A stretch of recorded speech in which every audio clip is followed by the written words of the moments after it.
You're listening to the Otis Jiry channel.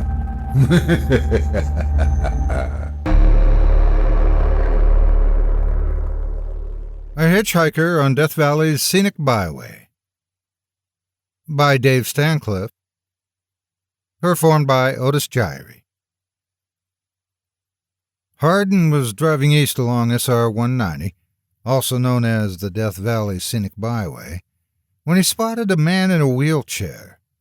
The man held up his thin arm briefly, wearily cocked his thumb like he didn't expect anyone to stop, then dropped it back to the wheel. With both hands, he spun the wheels forward at a pace a tortoise might have overtaken on a good day. It was the peak of the day and a brain-frying 129 degrees. Heat waves shimmered off the highway like faraway lakes. Hardin had been driving in the relentless desert for hours without seeing man or animal. He was looking for his turnoff at Badwater Basin, the lowest point in North America, near the settlement of Furnace Creek.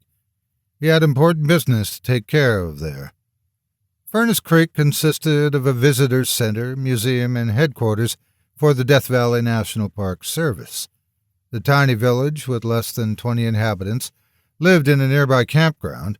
Most who lived there made a living working at the park's major tourist facility, the inn at Death Valley and the ranch at Death Valley. There were also a few retired senior citizens living in the campground. Hardin was so surprised to see a man in a wheelchair in the middle of nowhere, he passed him by. He went a mile before turning around and going back. After making another U-turn, he was parallel with the man. Can I give you a ride, mister?" Hardin called out after opening the passenger window.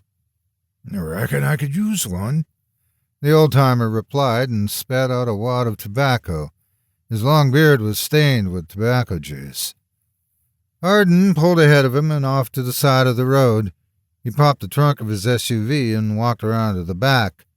He helped push the old-fashioned heavy wheelchair through the soft sand into the passenger door of the SUV. The old man stood shakily and steadied himself with the open door.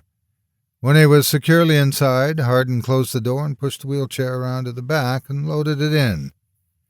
Driving down the road, Hardin tried to make conversation with his unusual passenger. "Where are you going out here, anyway?" he asked conversationally. "Furnace Creek." "How about that? That's where I'm going." After that, it lapsed into silence, and Hardin refocused his thoughts on the business ahead. If all went well, he'd only spend a matter of hours in the hot hellhole, a day at the most. He prided himself on efficiency. Stopping to help someone wasn't something normal for him. If he wouldn't have been so surprised at the sight, he might not have stopped. Plus, he was bored. But the old bastard turned out to be a lousy conversationalist. At one point, Hardin had to go to the bathroom and pulled over to the side of the road. He asked the old man if he needed to go. He said he didn't. As he got out, he made sure to take the keys with him, just in case. You never knew. He took his time, stretched his arms and legs afterward, trying to ease the dull ache of a very long drive. It was getting dark when Hardin spotted the turnoff. He could see a few distant lights and followed the dirt road to the campground. "Is this where you live?" he asked. "Yep." He stopped the car and got out. Two old men were sitting on a rickety lawn chair in front of an old mobile home. They watched him with curiosity as he unloaded the wheelchair and took it to the side of the SUV. He helped the old man out and into the chair. There was an awkward silence before Hardin finally said, "Well, here you go." The old man looked at him as if he were sizing him up and grunted, "Thanks." Hardin got back in the car and drove over to the inn at Death Valley. "Screw the ungrateful old bastard," he mumbled out loud as he pulled up to the inn. He reserved a room for the night, even though his business wasn't expected to take him long. As he checked in, the clerk gave him a sealed envelope with his name on it. "This is for you, sir," he said, like Hardin couldn't read or something. He went back out to the SUV and grabbed his overnight bag and his gun from the glove department. That was all he needed. When he got to his room, he opened the envelope.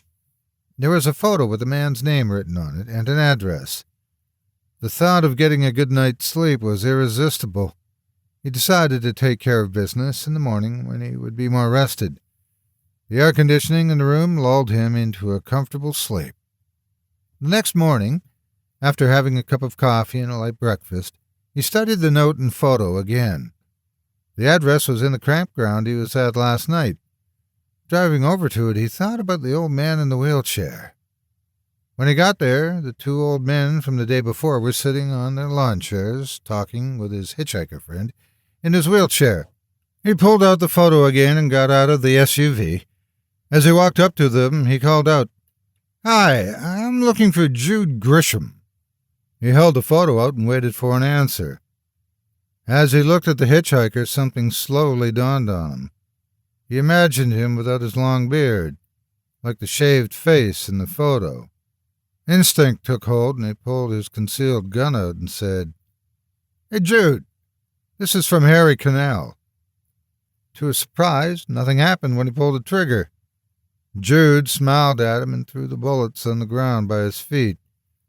Pulled out an old 6-shot Smith & Wesson from a bag hanging off his wheelchair. "You tell Harry that Jude said I'll meet him in hell someday, but he's going first." Hardin spun around as the first shot caught him in the chest. The next 3 shots brought him down, and he died in the sand. "Well, boys, old Harry ain't ever going to quit sending these goons after me. I'm going to get tired of trolling the highway for him one of these days, and I'm going to hunt him down," he said as he stood up and stretched his legs. As it stands, every good favor doesn't always warrant a reward. Thank you so much for taking time out of your day to listen to this story in its entirety. If you enjoy what you hear and what I do and would like to support me and my efforts, visit my Patreon page at patreon.com/Otis Jiry. If you haven't yet, please hit the like button and subscribe today, and share this video with everyone on your social media. It helps more than you could ever imagine.